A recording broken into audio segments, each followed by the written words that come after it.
Bueno, sobre Homero, ya específicamente es un poeta del que se han dicho, digamos, demasiadas cosas.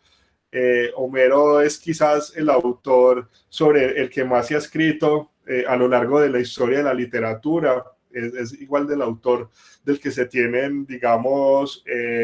más preguntas, de los que surgen también, digamos, más enigmas, pero al mismo tiempo es uno de los autores más ricos y es uno de los autores más complejos, digamos, a los que se puede, digamos, acceder en la lectura de la poesía. Se puede decir que casi que todos los tópicos, digamos, o los temas de los que se puede generar un poema, Homero ya los ha trabajado. O sea, por eso Homero se concibe como ese primer gran poeta,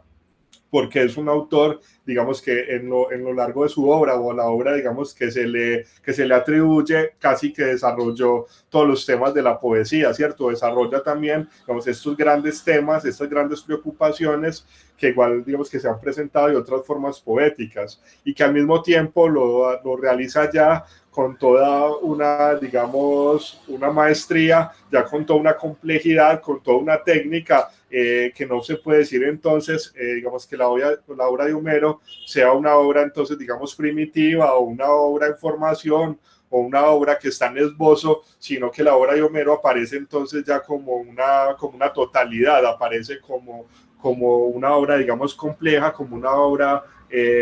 compleja, y digamos, con una especie de temática clara y comprensible, que se convierte también, digamos, en un medio de transmisión cultural de su momento histórico. De Homero, entonces, digamos, también al ser digamos, el padre del mito, el padre de la poesía, él mismo, digamos, como figura se ha constituido como un mito, como un propio misterio. Digamos que algunos de los datos, digamos, es importante, digamos, dentro de la transmisión o de las problemáticas que sugiere Homero, ver también, digamos, como esas diferentes perspectivas que están en pugna, porque Homero, digamos, que no se ha dicho la última palabra, sino que, digamos, que se sigue sumando cada vez más a lo que, digamos, que se ha dicho ya de manera muy amplia a lo largo de la historia, nuevos elementos y nuevos acercamientos que nos permiten, digamos, seguir preguntándonos, o seguir, digamos, aproximándonos de manera muy diversas, o de manera, digamos, muy incluso modernas a lo que esa literatura nos ofrece. Las discusiones entonces sobre la existencia de Homero se dan en que se presenta, o digamos que las tesis que se dan es que Homero quizás existió entre los siglos XII antes de Cristo hasta el siglo VII antes de Cristo. Las versiones o las interpretaciones más actuales lo sitúan a Homero en el siglo VIII antes de Cristo, digamos, con un nacimiento en Esmirna, que está localizado, digamos, en el mundo del Asia Menor, cerca, digamos, en lo que sería Mileto, lo que sería Efeso, y que, digamos, que es una zona muy importante, porque coincidiría entonces también con el nacimiento, digamos, de sus primeros filósofos, y de formas de pensamiento, digamos, más actuales, o que fueron, digamos, muy significativos para estos periodos o para estos momentos históricos. Sobre Homero, entonces, digamos que sobre Homero ha sido un personaje que se ha creado también históricamente, es decir, cada momento histórico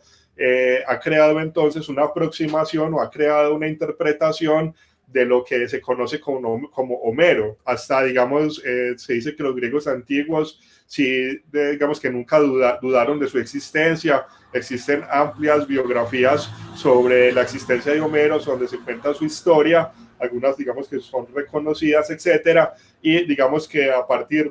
digamos, es desde la época del romanticismo donde se empiezan a generar entonces, digamos, que nuevas interpretaciones sobre la existencia de Homero, hasta la tesis, digamos, que algunos proponen, en que Homero no es solo una persona, no es un personaje, sino que ha sido más bien como una tradición de poetas, una tradición de creadores, que se conocían bajo ese nombre de Homero, y que por lo tanto pues, la obra de Homero no se le puede atribuir a un solo personaje, sino que se tiene que atribuir pues, al propio proceso histórico, a la propia creación de los cantos tradicionales, que son los que han, digamos, determinado esta obra como Homero. Algunos de los que, digamos, defienden esta tesis de Homero más bien como, ya no como un personaje, sino más bien como una... incluso él lo nombraría como una esencia, como una cultura del mundo griego, sería Nietzsche. Nietzsche lo interpretaría más bien es como eso, como una sucesión de las tradiciones orales, y no ya como un solo personaje al que se le podría atribuir esta obra. Digamos que dentro de las diferentes aproximaciones que se puedan hacer de Homero, he hecho pues como el trabajo de recoger como diferentes definiciones o diferentes aproximaciones de la figura de Homero de diferentes momentos históricos. Esto es como para también aproximar cómo ha variado o cómo, digamos, ha cambiado, digamos, el discurso o las definiciones de lo que se conoce como el poeta Homero como tal. La primera de esta entonces es un diccionario que se llama El Tesoro de la Lengua Española o Castellana, que sale la publicación del 1610, y en el cual aquí aparece, digamos, ya Homero con un nombre que se le atribuía en el mundo antiguo, que era Melexígenes, es decir, que Melexígenes es probablemente el nombre original o natural de Homero. Se nos dice, Melexígenes fue el nombre propio de Homero, dicho así por haber nacido en la ribera del río Melete, cercano a Esmirna, y después por haber cegado le pusieron por nombre Homero. Es decir, esa aproximación o esta definición del 1610 es muy importante, es muy concisa, porque nos habla también ya, digamos, de la posibilidad de un personaje histórico, Melexígenes, que digamos que se conoció, que se le sitúa ya incluso con un nacimiento, con una localidad, y que después entonces deriva digamos, a un nombre o a un sobrenombre, en este caso Homero, con el que sería recordado posteriormente,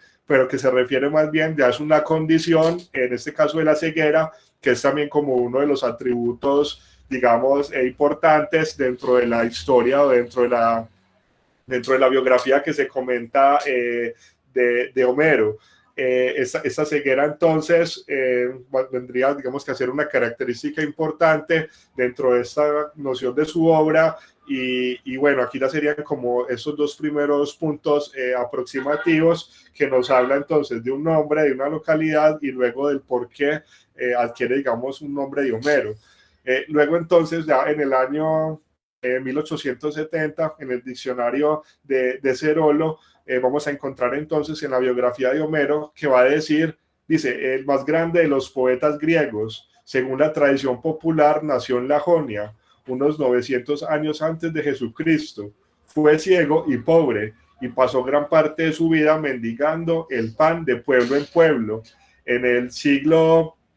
9, es decir, en el siglo, bueno, aquí no se tiene esa referencia, pero dice que son dos intérpretes de Homero, que son Vico y Wolf, llegaron a poner en duda la existencia de Homero y a creer que los dos grandes poemas, la Ilíada y la Odisea, pudieron ser la obra sucesiva de diversos poetas. Ya en la antigüedad hubo quien creyó que ambos poemas no eran de un mismo autor. Entonces, bueno, como vemos aquí en esta definición de Cerolo de 1870, ya aparece entonces una sospecha sobre la identidad de Homero como un poeta único, como un poeta, digamos, general, sino que aparece entonces ya la posibilidad de pensar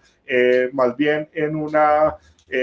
sucesión de costumbres, etcétera. Y también nos da también una aproximación a la figura de Homero, cuando nos dice que era un poeta pobre, que era un poeta ciego, y que pasó, digamos, de pueblo en pueblo mendigando y llevando también las diferentes tradiciones poéticas. Esos datos son muy importantes porque, digamos, que estos viajes o esta errancia de Homero es algo que en las diferentes biografías, digamos, que se reconoce o se menciona, y que es muy fundamental entonces porque nos permite ver cómo, digamos, esta figura de Homero, digamos, sea, digamos, en un sentido de que haya existido como hombre o como persona, tuvo también una experiencia, digamos, de los diferentes pueblos que visitó. Recordemos que luego él terminaría, digamos, en Corinto, que es, digamos, un lugar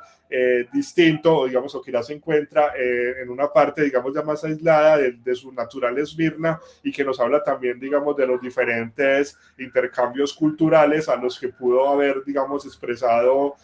digamos, Homero, que pudo haber vivido esta figura de Homero. Incluso también hay muchos otros autores que atribuyen, digamos, estos viajes, esta errancia de Homero, y que algunos dicen que fue la inspiración de donde sacó, digamos, la experiencia también de lo que luego él estaría creando en la Odisea específicamente.